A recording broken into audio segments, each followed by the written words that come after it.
Ebusheni bami mihla yonke ukuphila kwami. Ngilishaka likhali costos inganekwane phela lena.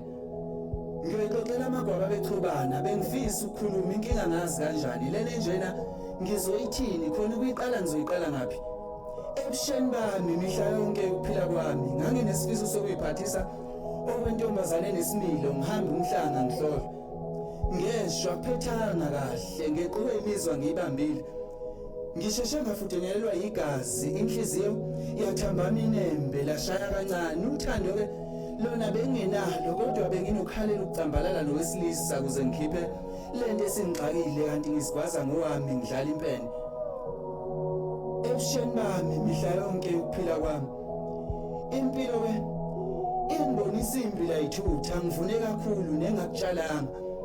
Ngizalela abafana abahlukene kwaze kwaba kabili okubi kakhulu bobabili sebengishiyile ngisele nginkemile impilo imile. Nginokucabanga ukuyibulala kubuye ukuthi abantwana bami bazosala ngubani ngaphandle kwabazali babo bobabili ngoba nalamankentshane engawazalela abaleka ngazo zombili. Kodwa kuyothiwani ngoba ebusheni bami mihla yonke ukuphila kwami uNkulunkulu usebenzisa amaphutha ami ukungithwesa isivivane yikho uqinisa ikhanda ngibheke phambili. Akukho ndlovu yasindwa umboko wayo nami ngiyimbokodo ngingawunqoba lo mphele ngokubekezela. Ebusheni bami mihla yonke ukuphila kwami ayi usigumgeke.